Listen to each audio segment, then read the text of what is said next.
Bonjour, bonsoir. Chez vous, en Afrique, en Europe, en Asie, en Amérique et partout dans le monde.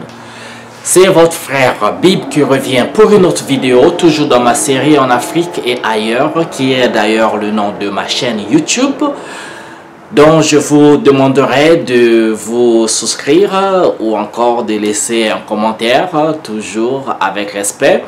Et voilà, laissez un pouce comme ça ou encore partager la vidéo.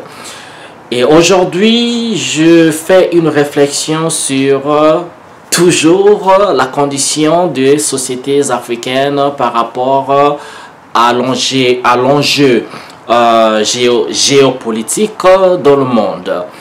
Est-ce que l'Afrique est-elle en train de rater un départ?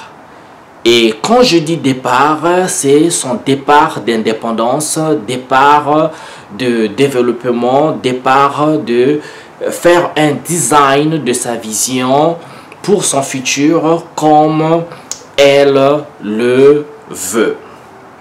Vous voyez très bien que nous vivons dans un monde qui est en train de bouger du point de vue politique, du point de vue géopolitique.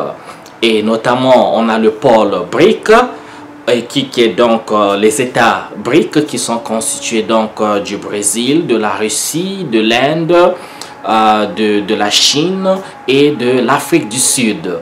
Et de l'autre côté, nous avons le bloc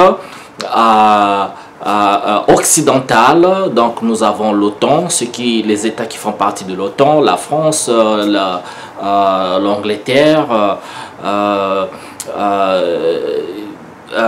l'Allemagne et tous ces États de l'OTAN. Je vais pas les citer, donc les États européens, ok?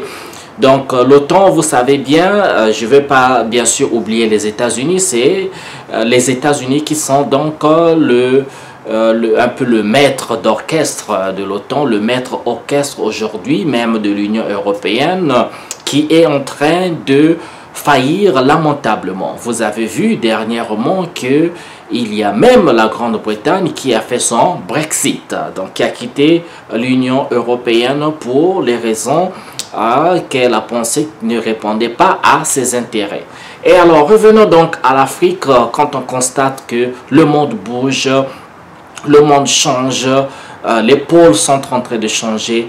Alors est-ce que l'Afrique tire des leçons? Est-ce que les nations africaines et les leaders africains tirent des leçons pour se dire que voilà, c'est le moment plus que jamais de protéger le continent africain, le moment plus que jamais de pouvoir travailler pour les populations africaines et surtout, c'est le moment plus que jamais de faire en sorte que les richesses, toutes les ressources de l'Afrique bénéficient aux Africains, à ces populations. C'est ça la question aujourd'hui. Eh bien, dans toutes circonstances, il y a toujours des leçons à tirer. Ok, dans toutes circonstances, il y a toujours des opportunités à tirer. Et pour moi, l'opportunité aujourd'hui, en voyant comment est-ce que le monde occidental est en panique. Je dis en panique parce que c'est un monde qui ne veut pas qu'il y ait un pouvoir antagoniste, qu'il y ait un pouvoir concurrent, à l'instar de la Russie, de la Chine ou encore de l'Inde qui arrive. Et donc, c'est un monde occidental qui veut garder leur hégémonie sur la planète, leur puissance. Mais malheureusement, dans l'histoire de l'humanité, les civilisations ont existé, les civilisations sont arrivées et les civilisations sont parties. Parce que la Terre tourne autour d'elle-même, la Terre tourne autour du Soleil, tout tourne et chacun son tour. Est-ce que c'est le tour de la Grande Chine de dominer le monde politiquement ou encore économiquement? Est-ce que c'est le tour bientôt de l'Inde ou c'est le tour des BRIC? Et que les Occidentaux devraient s'asseoir et eux aussi assister au nouveau maître d'orchestre.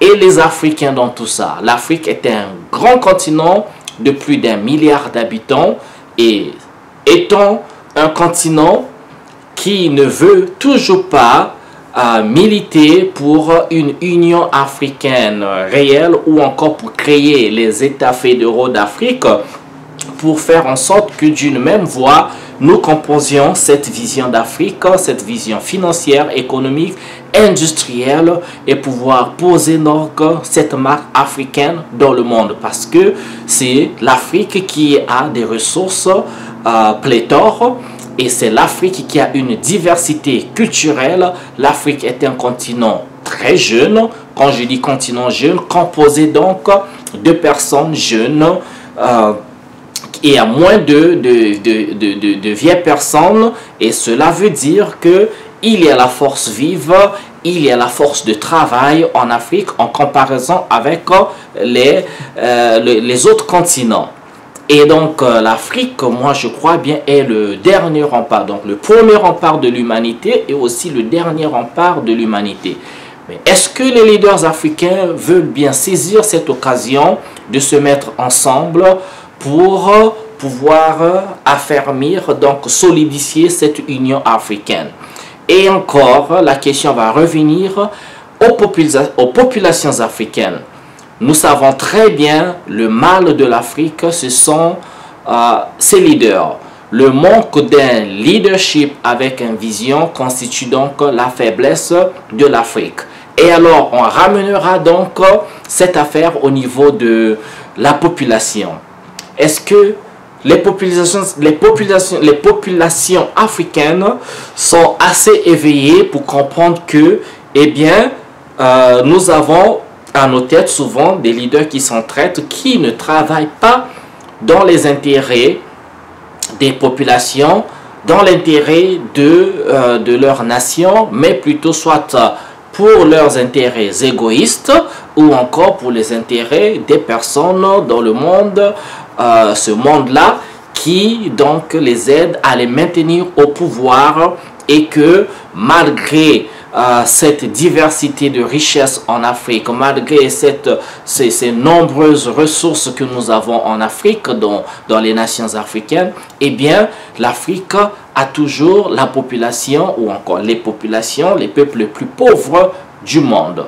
Cela n'est pas du tout sérieux. Alors, je demanderai encore aux populations de ne pas laisser cette affaire entre les mains des leaders qui nous déçoivent année après année, génération après génération.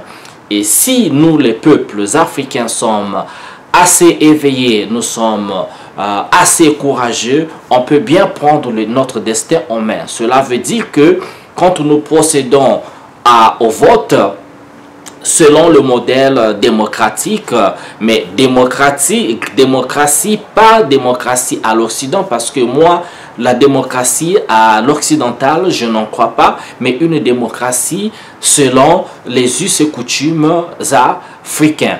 Ok? Et donc le peuple devait donc avoir son dernier mot, à choisir son leader et à faire de sorte que ce leader travaille pour le bien de l'Afrique ou encore le bien des nations africaines ou de n'importe quel pays d'Afrique. Parce que le peuple, quand le peuple se soulève, rien ne peut arrêter le peuple. Voilà pourquoi on dit que il faut s'aimer la zizanie parmi les peuples pour les empêcher de se mettre ensemble. Et comme on dit aussi que l'union fait la force. Et quand il n'y a pas cette union, eh bien, tout se fragilise. Remarquez que dans un troupeau de buffles, par exemple, ou un troupeau de gazelles, quand il y a un lion qui veut attaquer, quand les gazelles, les buffles ou encore les antilopes sont ensemble, eh bien, vous remarquerez que le lion ou la lionne n'attaquera jamais. Le lion ou la lionne attendra toujours qu'il y ait une gazelle qui s'égare ou encore un mouton qui s'égare pour pouvoir attaquer. Donc le lion, la lionne n'attaquera que l'animal le plus faible et l'animal qui se détache donc du troupeau. Et cela veut dire que l'union fait la force. Si nous sommes ensemble, eh bien, nous constituons donc cette force parce que nous avons une même vision. Mais divisés, séparés, chacun dans son coin, eh bien, nous sommes faibles. C'est là le plus grand mal de l'Afrique. Saisissons donc l'opportunité pendant que le monde bouge, la géopolitique bouge, les États-Unis sont en panique, les Européens sont en panique par rapport à l'économie. On voit bien que l'hégémonie du dollar américain est en branle. On voit bien que même l'Union européenne n'est pas aussi solide qu'on le croyait. Déjà, on a vu Brexit et aussi, attendons-nous à voir d'autres pays en Europe quitter cette Union européenne. Aujourd'hui, avec la destruction ou le sabotage des pipelines Nord Stream 1 et 2, eh bien, le gaz est coupé à l'Europe et c'est le premier pays européen à en subir les conséquences, c'est l'Allemagne. N'oubliez pas qui est l'Allemagne. N'oubliez pas leur guerre, leur première guerre mondiale. N'oubliez pas encore la deuxième guerre mondiale occidentale. Ok, c'est l'Allemagne qui était donc le cheval de poupe, n'est-ce pas? Eh bien, je ne le souhaite pas qu'on parte à une troisième guerre mondiale occidentale. Ok, bon, je dis guerre mondiale, je ne devais pas dire guerre mondiale, je devais tout simplement dire guerre occidentale, parce que les Occidentaux, ils font la guerre entre eux, ils appellent ça guerre mondiale, parce que, eh bien, beaucoup d'Africains, si on leur demande quelles sont les causes de ces guerres-là, personne n'en saura absolument rien. Ok, donc, c'est ça la vidéo pour aujourd'hui. L'Afrique, c'est le moment de tenir cette opportunité et de bâtir notre continent, d'aller toujours de l'avant, et le moment est bien celui-ci. Il faut donc saisir cette opportunité pour arriver ensemble et voir que la civilisation occidentale est en baisse, elle est en faillite, elle n'est pas un modèle du tout. Et c'est nous qui devons constituer notre modèle. Arrêtons de regarder l'Occident, arrêtons de regarder ce qui se passe. C'est nous qui avons, c'est nous l'avenir, c'est nous qui avons le savoir, c'est nous qui avons la richesse. Eh bien, sachons en faire bon usage. Voilà, merci de m'avoir écouté. J'espère que vous saurez partager la vidéo si vous voulez bien, ou bien contribuer en laissant juste un commentaire. Ce sont mes pensées. Qu'est-ce que vous pensez? Ok, je vous souhaite bien le bonheur chez vous. On se retrouve pour une prochaine vidéo. Merci. Ciao, ciao.